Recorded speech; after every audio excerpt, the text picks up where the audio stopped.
So I'll record. And then I'm going to share my screen here.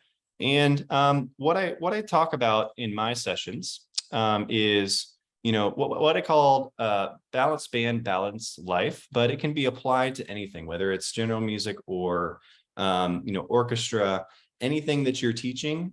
We have to find a nice balance. And before I get started, I want to kind of let you get to know me, and really what my message to you guys is today is taking time to live life will only empower and improve your work. What we are human beings. We are not indestructible. And sometimes we have such high expectations of ourselves because music has taught us to have high expectations, right? So it's good for us to have this work-life balance, but at the same time, sometimes our jobs make us have a different priority in that balance, and that's okay. But how do we have workarounds and ways to empower ourselves while we have those moments where things get busy, we get stressed, and all of that? But I want to introduce you to me a little bit. I know I have one person who is in my Facebook group called Band Directors for Better Health, but it is not just for band directors. It can be orchestra teachers. We have general music teachers in there as well.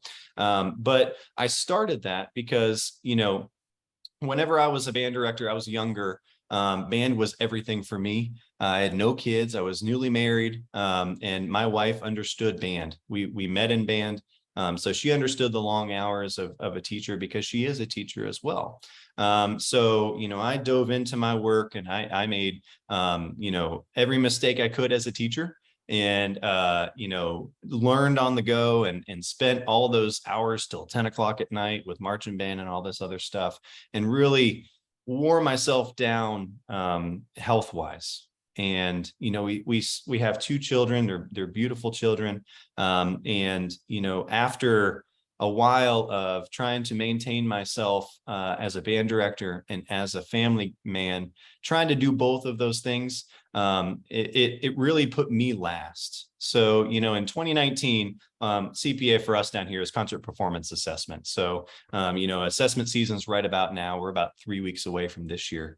But, that was 2019. And, after this, or before this picture was taken, I was, in a rush at the school to get everything ready. And then I was trying to throw on this tuxedo, which I had just bought 6 months before. And I ran into the bathroom. I was running late, running behind. I got to put all the chairs out, all the stands out. Everything's going crazy, trying to figure out concert time. And I run in there and I try and put on my suit, and it doesn't fit. What you can't see in this picture is that I had to use like bobby pins and all that stuff to keep the pants, because they wouldn't button. The jacket was too small. I couldn't button it. The shirt was really tight on me. You can't see that in the picture, but inside I could tell something had to give. Something was wrong with the balance in my life. And after that moment, I came home to my wife late at night. She was already in bed, and I said, "Hey, something's got to change, and I gotta make a little bit more about me and taking care of my health, because my students aren't getting the best of me, and I'm not giving the best to my family." And so Zoom to now, I mean, that's 2020, that's 1 year later. I buckled down on my health. I got better at nutrition. I started working out a little bit, giving myself the time to be a better person for myself, so that I can give back to my students and my family. And what that really taught me was a lot of things. And it helped to show me, that I can run a successful school and a successful band program. And you can run a successful orchestra program or be a successful teacher while taking care of yourself. And so it became kind of my life's mission to get out there and tell everybody, hey, if you just look in the mirror for just a second and slow down for a minute and just organize your life a little bit, you're gonna be able to do exponentially more in your career. We think if we want to be successful and we want to be the best we can be, it has to be all or nothing. But at the same time, we have to make sure that we're taking care of ourselves, because that's really what's going to empower our students and be a great example of. So what I did after I lost about 70 pounds in that first year, I started, giving myself an opportunity to, explore other avenues of staying healthy. So I became a runner and did my first marathon. And then I got into triathlon literally the day after my marathon. I was so motivated to do that. And that ended and culminated in September with a full Ironman. Which is 13 hours of crazy struggle. It was about a 2-mile swim, 116-mile bike, and then a full marathon at the end. So I went from being overweight, really not caring about myself, and really driving myself into the ground, to running a successful program and then getting myself to that point. And it really doesn't have to be complicated. And it's all about that balance. And what that really inspired me to do is to create this community. And if you're not a band director, it is okay. We have general music teachers, we have administrators, we have orchestra people in there. We have tons and tons of people. We have about 3,600 people that have joined this Facebook group now. That's called Band Directors for Better Health. And it is a community of all of us supporting each other. Everybody posts their success stories, and I share along my journey what has helped me to find that balanced life. So, all of this to say, we're in this together. It doesn't have to be a lonely experience. And Mickey is all about that, keep moving forward and having a great career in education, no matter what. Most of the obstacles and most of the things that are in our way whenever we're trying to be a great teacher are things that are happening to us, right? And if we find this balance and we keep ourselves, centered in our minds, then we can really tackle those problems and keep it in perspective, right? So as we go through, join that community, be a part of it. And it's really a great thing to just check in, even if you don't participate. I know we have some silent viewers in here, and that's okay in the group. That's okay to just be a watcher. It's okay to see those inspirational things. But what this session is talking about the pitfalls and all of those things that we have in our careers that kind of lead us into those poor health habits and things that don't really take care of us, right? And it's going to focus on habits of a healthy lifestyle and what that's worked for me, both professionally and personally, because they go hand in hand. It is this seesaw effect back and forth, and they all feed on each other. If something's not going well professionally, probably personally you're not going to be there, and vice versa. Okay. And I have 5 easy habits of success in what we do. So what this session is not saying is it's not saying to do your job with less care and compassion. It's not saying that teaching is not a noble career. We are in this because we are people that care so much about what we do. It's obviously not for the money, right? It is not for the $1 million paycheck at the end. It's not for anything like that, right? It is because we are passionate people. And sometimes that passion can kind of overwhelm us and make us feel like, we need to take care of this right now and have senses of urgency. And if we channel all of those things right, it makes everything just kind of go a lot more smooth, right? And we need to be there, and we need to be the best for our students. Okay. So in the end, we still need to do the work.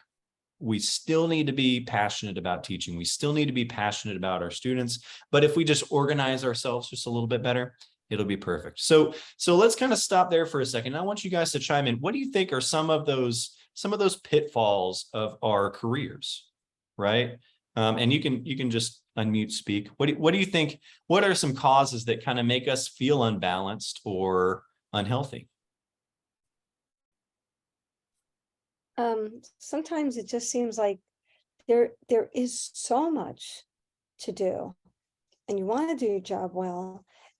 And we're working with kids. It's not as though we're working for corporate.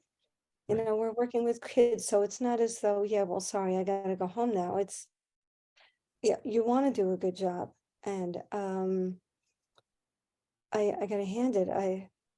My kids are grown now, but it just seems I hate to blame everything on this pandemic, but it feels like things are coming, finally coming back to normal.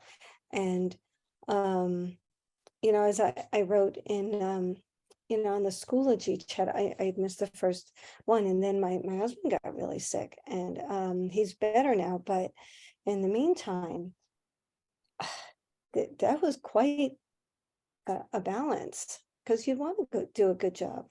Absolutely. Yeah. And if you're like me, whenever we came out of the pandemic, I wasn't ready for the pace yet. Right. It was almost like we went from parked to 100 miles an hour. And here we go, full open. Here we go. Everything's back to normal. And my mindset was like, oh, I got to catch up. And it Mhm. slowly overwhelms me, Yeah. Anybody else? What do you think? What other kind of pitfalls do we run into as teachers? I feel like for me, there's always something to plan for. It seems like you have like this week, then this month, then this summer, then it's like into marching season. Like it just, my brain never Yeah. stops thinking about band. Right. When I And I open the have Google, 2 kids too, it's like a challenge. yeah, I mean, if you open that Google Calendar, it's like anxiety increase, right? And I always try and stay at least 2 weeks out of what I need to get done. I'll show you what I do. I have short-term things that need to get done quick, and then long-term things for whenever I'm caught up or whatever.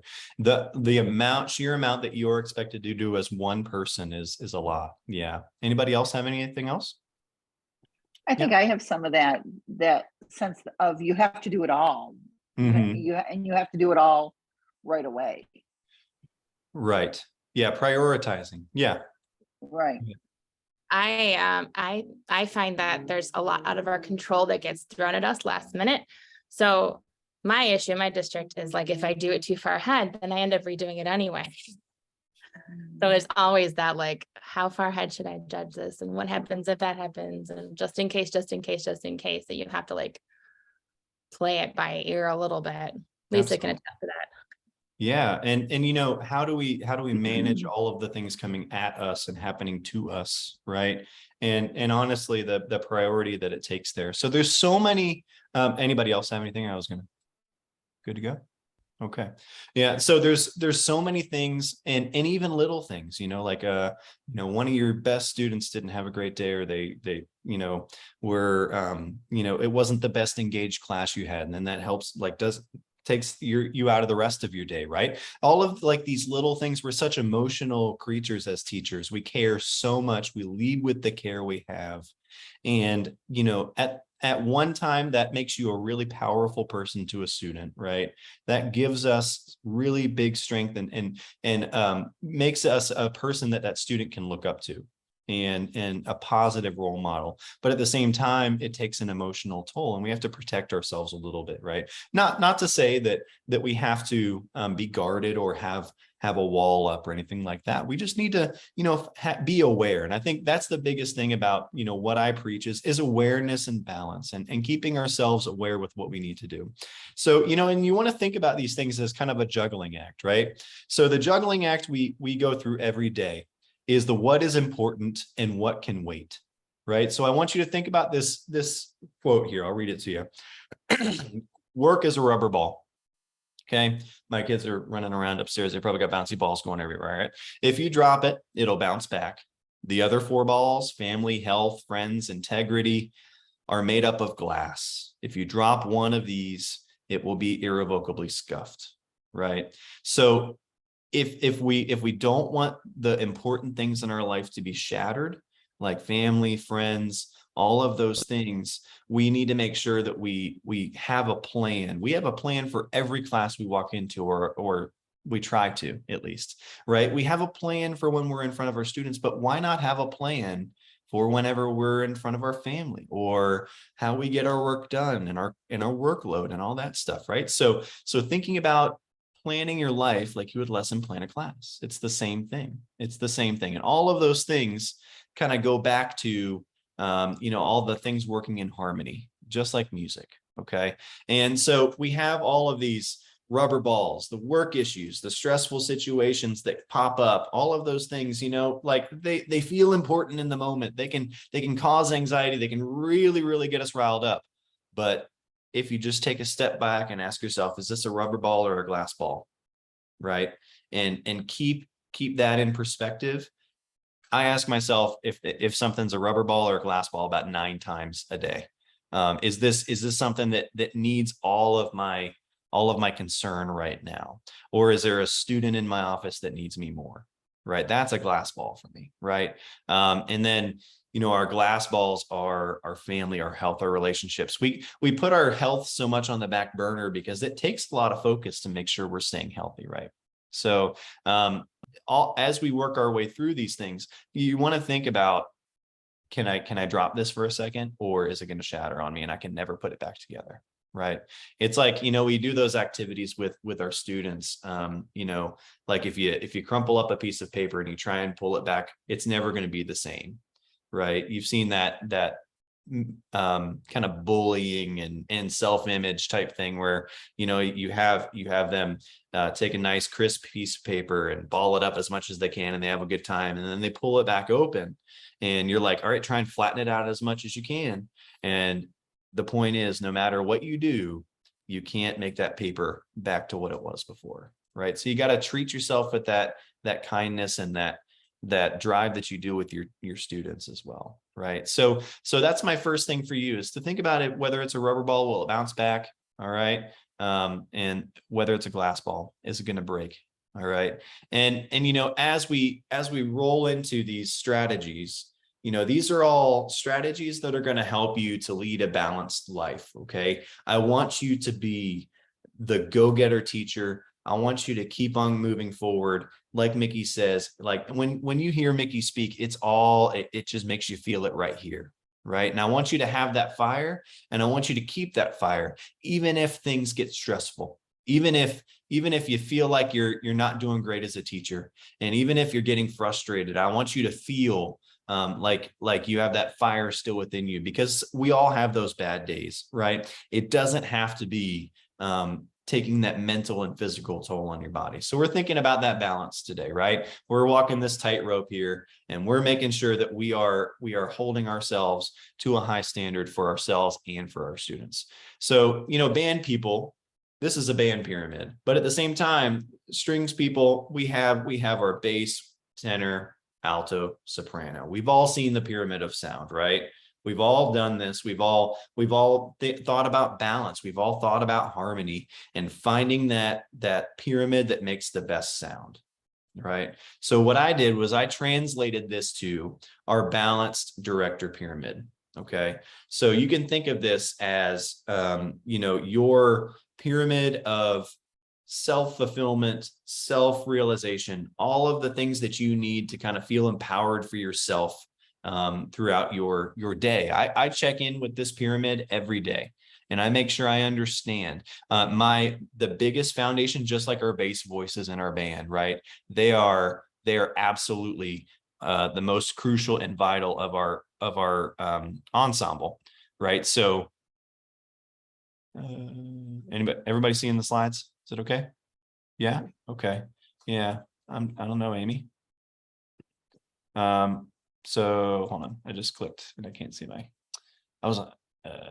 on, where are you, chat? There you are. Okay. So our balanced pyramid, we got to start with the anchor at the bottom, our why. Okay. And really, these are the foundations of our success as a director, and small goal setting. Same thing as our lesson planning, right? And then we got to go up into our mental game, our sharing our journey, and our mindful planning. And then notice this is the smallest layer: fueling your day, nutrition, and movement. If we don't have all the layers in there, we always talk about New Year's resolutions. We're going to the gym, we're eating right, we're eating healthy. But if you don't have the scaffolding underneath, it's like teaching a student a scale without teaching them the fingerings first, right? So we have to work on ourselves here and make those foundations before we can really craft ourselves into what we call as balanced. Okay. And I have a full breakdown of this, and I'll send it in that email for you too. Okay. So a little session handout. All right. So our first thing is starting with why. This is our foundation of lifestyle change. And the things that are going to drive us. And the thing about our why is it's personal and professional. And all of us, has anybody ever read a Simon Sinek book? I've watched a TED Talk, I think. Yeah. He is all about why. Okay. And if you've never read Start With Why or Leaders Eat Last, anything like that, all of his books are great. It's corporate leadership, but at the same time, it is all about culture, because we're creating a culture in our programs of excellence, right? And if you do the Start With Why book, you will start finding nuggets that you can share even with your students, right? So this is all kind of taken from Simon Sinek. And, we want to inspire people to take action with our why. All of us, he preaches that everybody has a why within them, and that the why will never change. Either we didn't understand what our why truly is, or we just haven't figured it out yet. Right. And he says people can go all the way through their careers and never understand their why because they were not inspired to find it. Right. But us as teachers, our why is pretty clear. If we're into our teaching 5-10 years, we know our why, and our why is our students. We want to give that music knowledge to our students and inspire them through that. Right. And he says in the book, and it is those who start with why that have the ability to inspire those around them and to find others who inspire them. Isn't that a teacher? That is a teacher 100%. Right. And what he preaches is that a lot of people, instead of, starting with why, they start with the what or the how. And whenever you start with the what or the how, it's the process. It doesn't matter what's in here.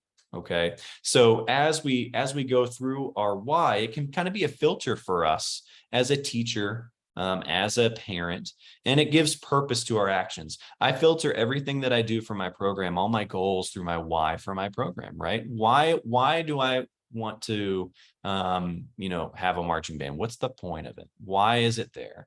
Why should I care what color our uniforms are this year, right? All of these things kind of go through my why.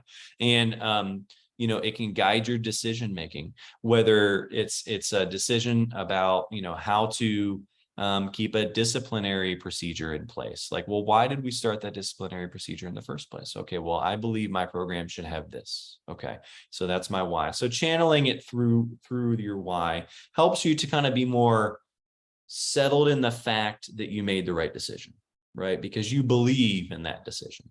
Okay. And it helps us plan more focused and meaningful, whether it be planning focused and meaningful time with our family, with our significant other, or with our students. So that's why the foundation of our why is so important. And he uses what we call the golden circle. All right. And what he says is most of us start with the what. Okay, well, I want to lose 50 pounds. Okay. That's a great what, but why would you like to do that? How are you going to do it? The last thing you need to figure out is the what, right? So he says, instead of working in this golden circle from what to how to why, we need to think the opposite direction. We need to think about our why first. Why do I need to lose 50 pounds? Okay, I need to lose 50 pounds because I want to be around for my grandchildren. I want to be around for when my sons get married. I want to be energized enough for my students every day on the podium. I want to be able to share those moments with my students. We have physical training every day at marching band. I run with them, right? I want to be able to do those things with them, right? So our clarity of our why, the discipline of how, right? It's not easy losing weight, and especially in our society, but you got to be disciplined, and you know how to. It's just the discipline of it. And then the consistency of what we are doing. Okay. And so clarity, discipline, and consistency. If you start with the why in the middle and the how, you research the how and be disciplined about it, and the consistency of what you're doing, you can achieve anything. And that's his message within his book. And so we have to start with that why first and the foundation of that. Okay. So as we're going through, think about how our why can help us in our programs, in our orchestra band programs, helping us navigate our students. So like it can organize the purpose. It can help you with a vision statement. All right. Why do we do band here at blah, blah, blah school? Okay. We do band because we believe blank. I love my band students and I will do anything for them because blank, right? It all goes back to the why. We understand our priorities and what is truly important, going back to things happening to us, right? Instead of by us. What is truly important for my band students right now? Okay. And it helps us to set personal boundaries for work and home. Why is it important that I'm at home? With my family, and it helps us to rest and restore, and it keeps those health goals in perspective during the busy season. We're all not 100% all the time. We're always busy. After my Ironman in September, I did nothing for 3 months. Nothing. I just enjoyed time that I didn't have. I was training 16 hours a week on top of a marching band season. I enjoyed my time. We all go through seasons, so you have to understand that consistency is a long-term thing, not short-term. So expecting results, you gotta be patient. Okay. So that's how we can kind of use why in our program too. Okay. So our second step into our pyramid, right? Laying the foundation for all of the things that keep us happy and healthy is small goals, big results. Okay.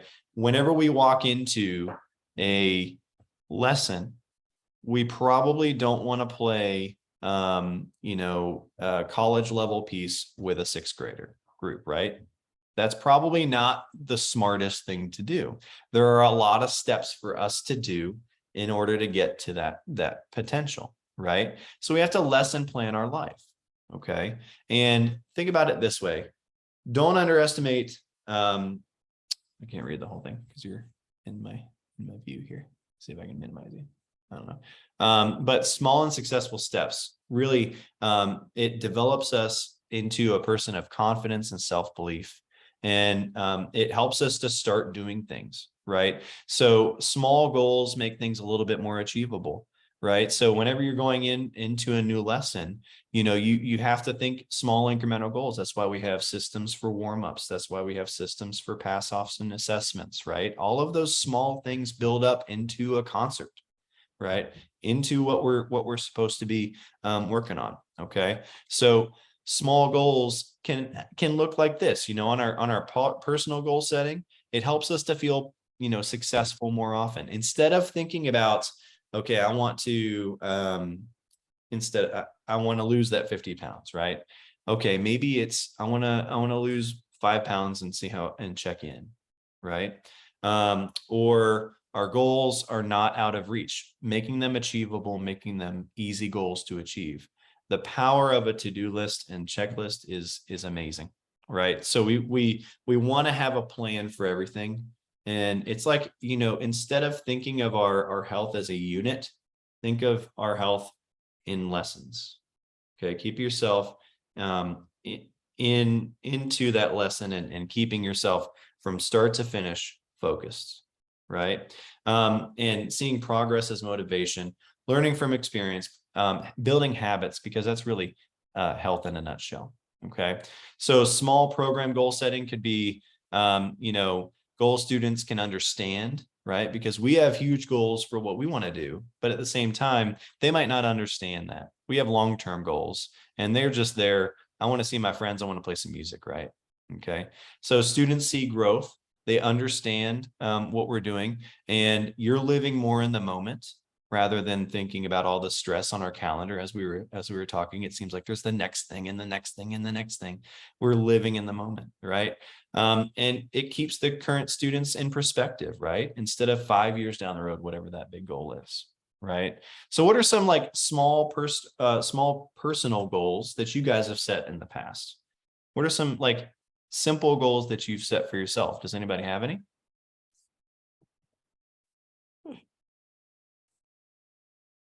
Eating breakfast. Eating breakfast. That's the simplest one. I like that. What else? I'll go. I'm in a season of really busy stuff happening both at school and in my personal life with 2 kids who are involved in a million things right now. Mhm. And so, for example, this weekend, we had a 3-day weekend, and I purposely said, we are going to take some time off. We're just going to do some stuff for fun instead of worrying about the list of things to be done. And so I feel like it's important for me to schedule time off. Otherwise, it's easy to just keep on going through the motions of the exact, just keep on doing all the things we do. So time away Yeah. from it. Yeah. And I that also can be a goal. plan vacations too for that reason, like very Right. intentionally planning trips. Absolutely. Like it can be a goal of like, okay, my goal is to calm things down.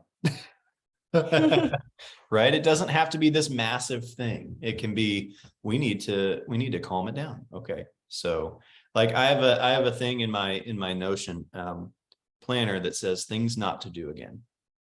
Right. So people have to-do lists. I have don't do lists, right? So you can have those as well. What else? What about program goals, personal goals, anything? I was gonna say going to bed, not staying up and for no reason. Yeah. And the hardest part of that, this guy, right? Yes. And with triathlon training, I have to do a lot of it in the mornings. My wife will laugh at me because I don't get up and do my trainings in the morning. And then I get home and she's like, okay, I'll watch kids while you go ride the bike for an hour.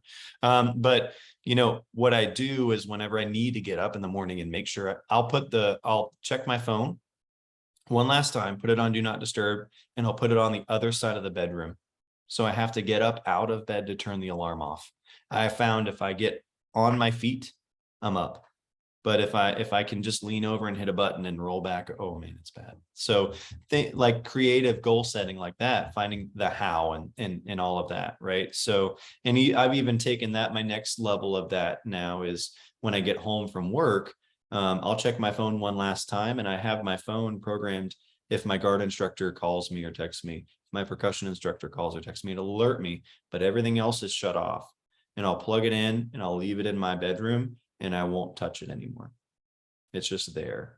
So there are creative ways that you can do those. Yeah. So keeping them simple, keeping them small. They don't have to be these monumental tasks. Small goals create huge results, right? So for you, it could be as simple as drinking at least 80 ounces of water each day, because water is huge. I drink it all day long, right? So leaving work by 5. Okay, 5 o'clock's a good compromise, right? So instead of being there till 9 o'clock, I can spend an hour after and make sure I get planned. Okay. So, having like planning personal social events and getting out with your friends and your family. We didn't have school today. So we went out to the park and we were purposeful about going somewhere. So we didn't sit around and think about the Tuesday scaries at this point. Right. So keeping ourselves, about the family instead of getting panicked about it. Right. Going for a walk. It could be a 10-minute walk during your plan time, really quick around the building, something to get yourself kind of off of what you're doing, give yourself a mental break. All right. Sharing a personal achievement. We'll talk about that, being vulnerable. Call a different friend each day or something like that. Right. So small little personal goals that can help you. And all of those things help us to kind of empower ourselves for change. As soon as you start achieving those small goals, everything's going to get better. Your teaching is going to get better. You're going to feel more positive. You're going to feel more willing to set more hard goals, right? So giving yourself those opportunities to have the balance of achievement with, those goals. Again, that balance, right? So my third thing is living out loud. A lot of us feel like we're alone in what we're doing. And the fact that you're here in Mickey's course means that you're living out loud and you're looking for that support with each other. So with this step, I would recommend you guys branch out to each other, not just in this setting. Get with each other, because you're here for a reason, and you're here because this course called to you. So all of you probably have very similar stories. So, my biggest thing that I really did to help me and motivate me even after the goals were achieved is to share. And that really made me process what I'd done and what I need to do. Right. So it's so powerful, and you need to do it with your students too. It's scary. It's really scary to kind of be vulnerable, but at the same time, they need to see that you're human. right? So what I do is I really make sure that I'm vocal about what I'm doing. So I lost my weight after we were done for the year. And in the summer, I came back about 40 pounds lighter. I lost, I lost 30 pounds within like 2.5 months. So we came back from band camp, and the kids walked by me. They didn't even recognize who I was. Like and then they finally, realized who I was. And I'm like, it's interesting because they're asking all these questions. They want to know and they want to understand what I did and all of that. And I can be kind of an advocate for them in health, right? So I kept sharing every time I was doing something, whether it was running the marathon or starting the triathlon journey or the half Ironman, the full Iron, all of that stuff related so much to them and what they're doing. So my recommendation to you is, I understand we don't want to tell them too much, right? Obviously we need personal space, but if you have an achievement that one of those small goals that you feel really proud of, tell them, like, guys, man, I have been drinking water more consistently and it just gives me so much more energy. And I feel like I've been so much better for you on the podium, right? Creating your cheer squad. They're going to cheer you on if they know what to do. But if they don't know you're going through anything, they're not going to be able to help you, right? Especially in the band world, our group is really, really tight. So, they understand when I'm struggling, they understand all of that, right? And they keep you accountable. They're going to be like, hey, Mr. and Mrs. So-and-so, how did this go? What did you do this week? How many miles did you run this week? Right. And if I say, I didn't do it, they're going to be like, no, right. So they're your accountability partner. And now I have 90 accountability partners all around me. And it motivates them to do those things too. And it motivates them. And, it makes you a little bit more human so that they understand, okay, if this is a situation I can deal with, I want to make sure to deal with it on my own, right? So it helps them to, see that you are not this higher being. You're just another human, right? Trying to give them the best experience you can, right? So these pictures that's my now 3-year-old Ashton in the middle there. That was him like 1.5. That's Jeffrey in the orange. I'm in the background running with my kids. We do marching health workouts before everything. And the bottom right, I forgot a coat one day and I had this one lying around. This was before I lost all my weight, and that's how big it was. So it was kind of like this, oh my gosh moment. And then the top right is a salad. Like the first band camp I had, most of the Southern mamas who cook the staff lunches, it's more Southern comfort food, fried chicken, all this other stuff. And I'm like, can I get a salad? And they're like, huh? So, but the whole staff started going, yeah, I kind of want to sell. So I think we lost over 100 pounds as a staff that season, just because we were so motivated. We were sharing what we were going through, right? So sharing your journey is not a bad thing, right? And these are, it's funny, she's actually my guard instructor now. But you can kind of hear the change in the program, because if you think about it, we feel like if we take care of ourselves, we guiltily feel like we're ignoring our programs or our students sometimes. You know what I mean? So, but at the same time, if we do those things, your students are going to see the dividends in you. So these are a couple of my students who, kind of were along with me on my journey. I was a part of the Riverside High School Color Guard You guys hear it okay? 2016 to 2020, and I Yeah. never saw the program thrive as much as I did when Mr. Bence started working on his health. It was a full 180. Like, yes, we were a great band program before, but there were people who didn't want to be there, people who were tired and everything. But Bence and Mrs. Bence came back and they were pedal to the metal, ready to go with that spirit that it just lifted everyone up. He held us to that same standard that he had held himself that summer. And I think that rubbed off on everybody. Because his attitude changed, the band's attitude changed as a whole. Not only would he say a bunch of inspirational quotes during practice, but he would apply what he was teaching to the students to himself, which in turn give the students someone to really look up to and respect, because they know that this hard work that they're putting in will give results. And as a result, That 2019 season, it was a lot more fun. Our results were through the roof. And that even shows now with their recent 2021 program. They did even better. And I know that's also because that Mr. Bence kept holding himself at a higher standard than he did before. So, you know, to all the band directors out there, when you start to feel better about yourself and you let that energy emit off of yourself to your students, that it'll rub off. That drive, that's what people needed in their lives. That's what people wanted to stay for. That is what made people so happy that season. What made people want to stay that season. And that's what's built up our band program. And it's shown in results. It's shown in the people, the program, and everything. Mr. Bence's health journey has completely changed our program for the better.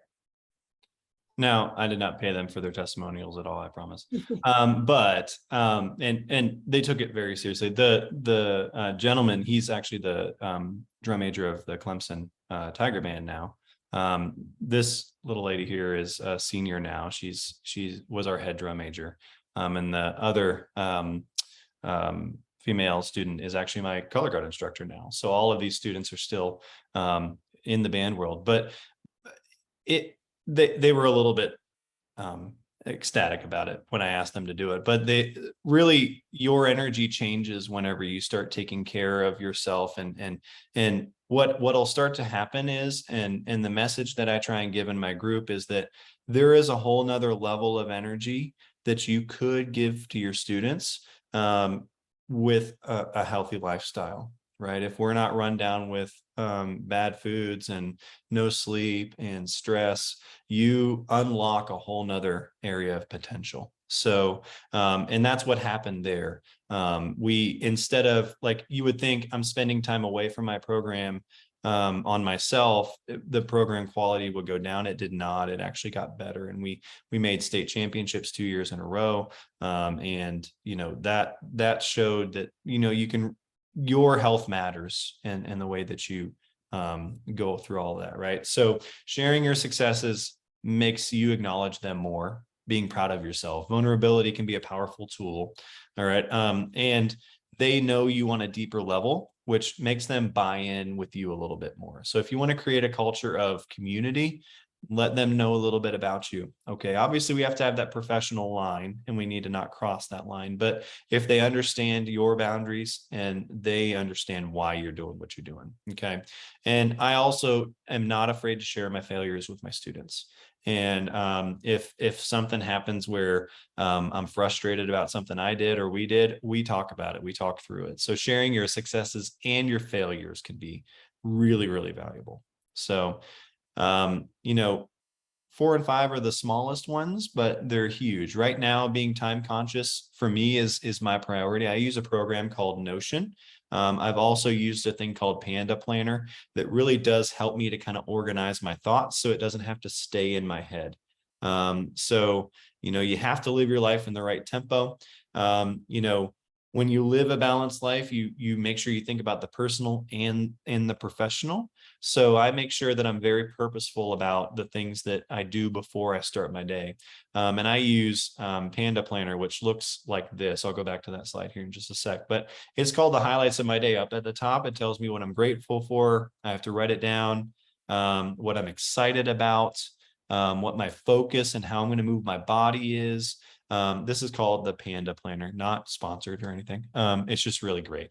The big boxes are my top priorities, the things I have to get done today.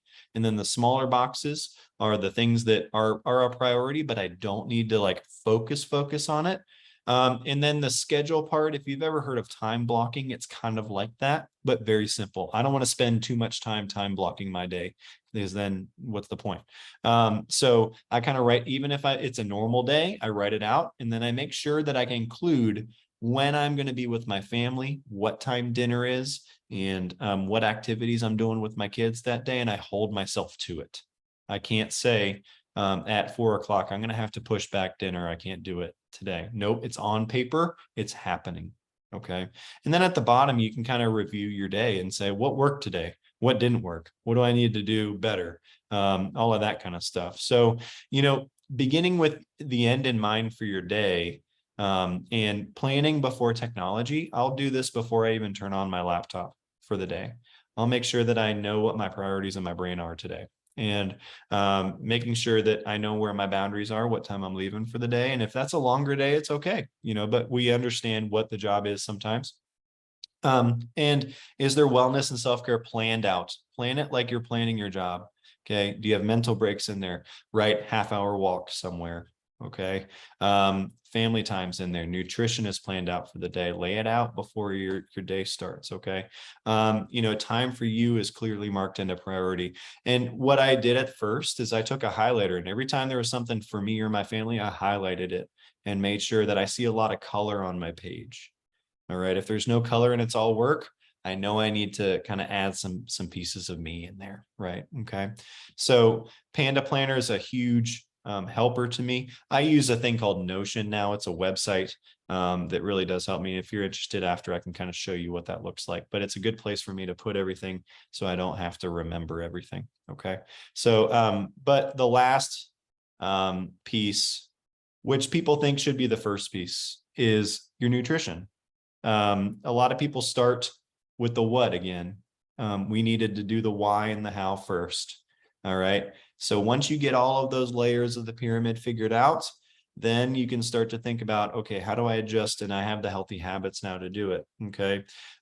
So keeping yourself fueled. How many of us have been in a day of our teaching, and then we have, after lunch just dive? We've totally been there, right? We have all the energy in the world in the morning, coffee's going, whatever. But then we have lunch, and then one more class for the day, and you just have zero energy. That's probably because you're not fueling your day, right? So what I like to do is I like to think of myself as eating throughout the day instead of big meals. So that I keep myself fueled for the day, right? And this is kind of my pillars of health, right? I got nutrition and I got physical activity, right? So what works for me, I do like 5 small meals. So I'll have like 100-calorie little snacks that I eat every 2 to 3 hours. And then I make sure there's a little bit of carbs in there, but not a ton. Lots of protein that gives me energy to be my best for my students, right?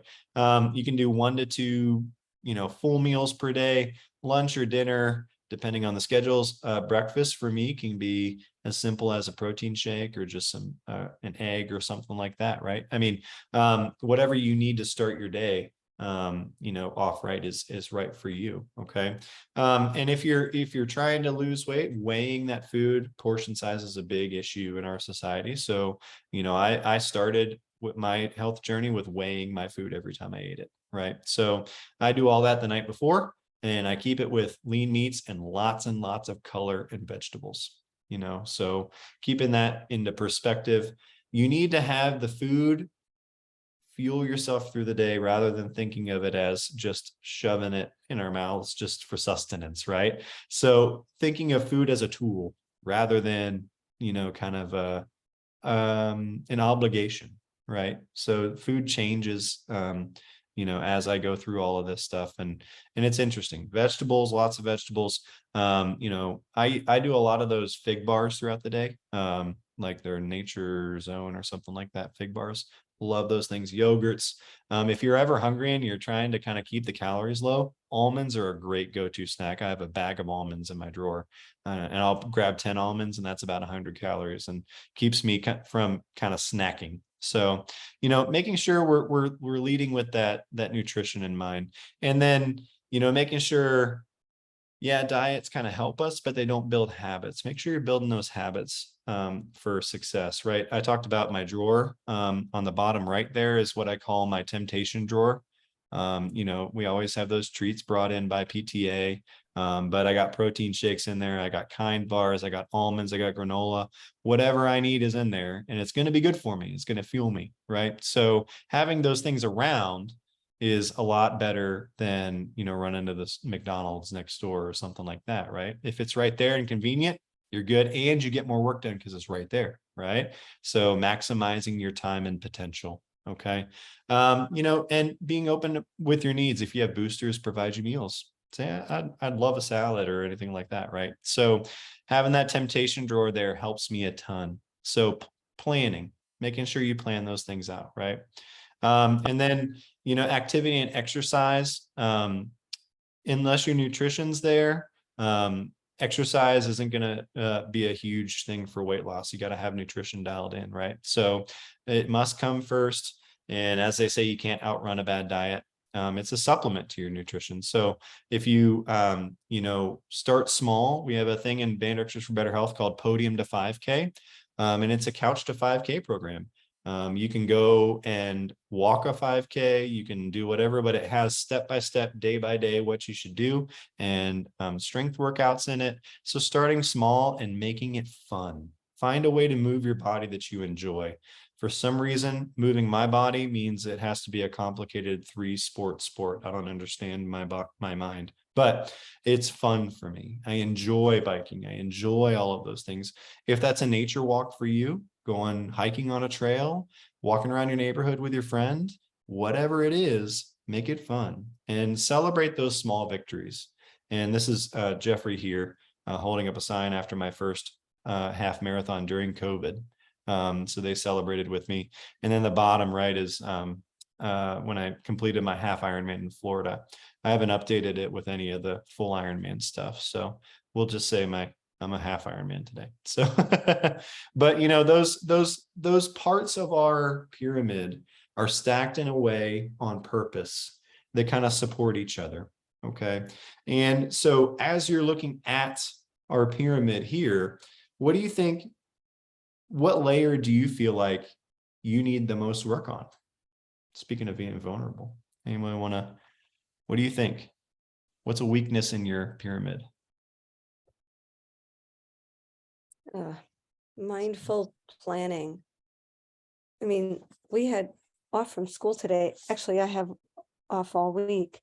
I went to school this morning to do some work. I'm up so early in the morning anyway. And I left on Friday. I want to go home. I want to go home. I just want to go home. I left my desk a holy mess. I don't have anything ready for when I go back. So I just thought, okay. Yeah. So I went back to school and I set my alarm so I would not stay any later. So I stayed for 2 hours and that was it. That's awesome. But you set boundaries too, right? So yeah, you set that boundary. That was great. Right. And I still have to go tomorrow, but I'm up early in the morning. I'm sorry, my desk, I don't have a classroom. And my desk area is in the teacher's room. And so it's really hard. And I'm my own worst enemy, but if people are having lunch there, I'm not getting anything done on my prep. So it's sort of a luxury that nobody's there. So but I have to, but mindful planning, I have to make sure that I don't stay past, or else I'll be there all day. That's right. Yeah, we care so much, and we will do anything to make sure we feel prepared because that calms us, right? So having that alarm is perfect. Good. Anybody else?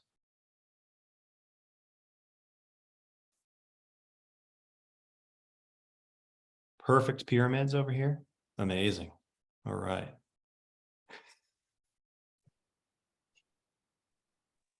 I'm going to jump on her bandwagon and also say mindful planning. And it's the planning.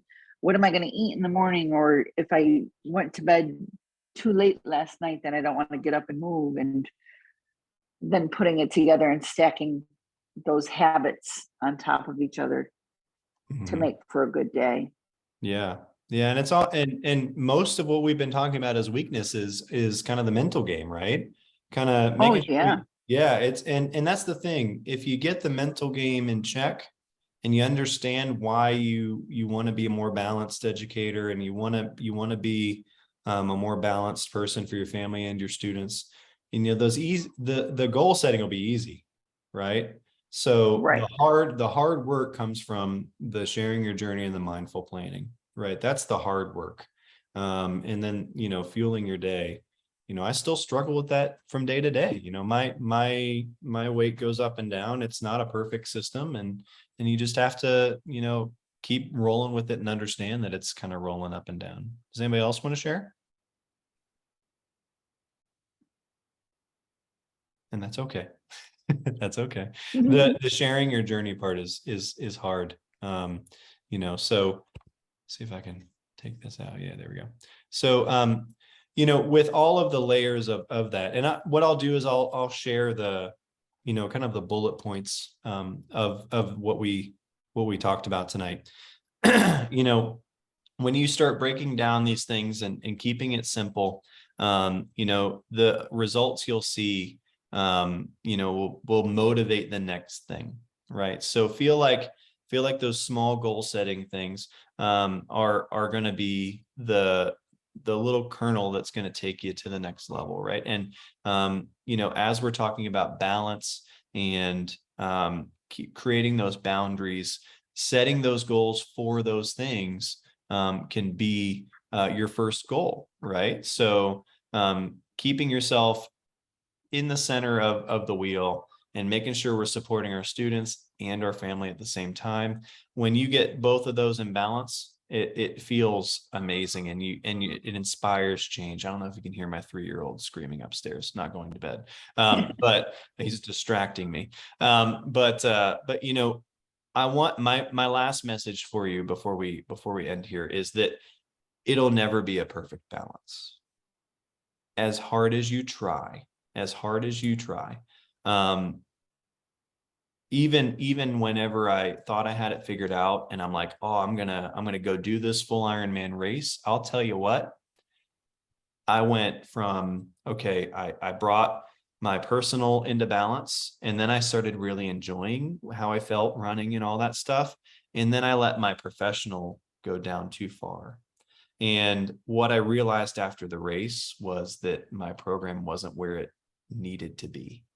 So it took me about 2 months to get the balance back. So I've gone both sides. I've gone too much professional. I've gone too much personal. I've had the balance before, and it'll never be right in the middle, and that's okay. And sometimes your personal life's going to say, hey, I need you here now, right? Sometimes your professional life is just going to be busy. That's what we do, right? Performance assessment season is what we do. And, that imbalance, if you recognize it and process it, it takes the power and stress away. So understand the imbalance and then take it and try and adjust and make changes as much as you can. All right. It'll never be right in the middle as much as we try. But hopefully these tips will help you to kind of find that as close as possible, and little bits of nuggets and reminders. We're never perfect. We're never going to be perfect, but we can keep on going no matter what, right? Like Mickey says every time. Okay. I have enjoyed this time. I've enjoyed you guys chiming in. I'm going to be here until everybody's gone. If you have any questions or anything like that, you want to share anything with me, I'm here. If you want to see my Notion, productivity planner, I can show you that, but I'm here if you want. And, but I really appreciate you guys tuning in, and I appreciate Mickey inviting me here. And, I hope you guys got a little bit of something out of it, and reach out if you need to join the group, and, let's support each other. That's the whole point. Okay. All right, guys. Thank you so much. Okay. Thank you. Absolutely. Thank you. Thank you. Kris, what was the planner that you shared with us? What was that one called? It's the one that was in the slideshow. Yeah. Let me show you their website. I'll pull it up for you. It is called the Panda Planner. Here, I'll show you this. And they have all these different types, and there's actually some virtual ones as well. And you can get different types. And there's weekly versions, there's daily versions, so you can make it as complicated as you want, or as simple as you want. So, I used, I think, the classic, and, it goes through what each page is, how to set those goals. This is kind of like a nice pocket version of it. Okay. And I think the Pro was actually the one that I used. Yeah, it was a little too intense. It had a month, and then it had a week, and then a day. So I love the Okay. month planner, and I love the day planner. I just didn't need the week. So that's kind of what the month looks like. So you can give some priorities there. And these are hard copies, or they're virtual? They can be these both. are hard copies, and I Okay. kind of liked having it as a book, and it's a really high All right.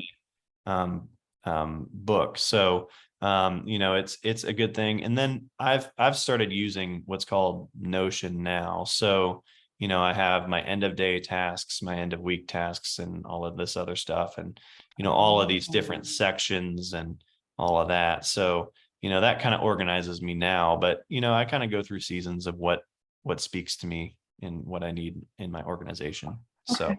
yeah, Thank you. absolutely. Thanks for tuning in. Yeah. All Very right. good. Thanks. Nice Bye, to Michelle. speak with you. Bye. Bye.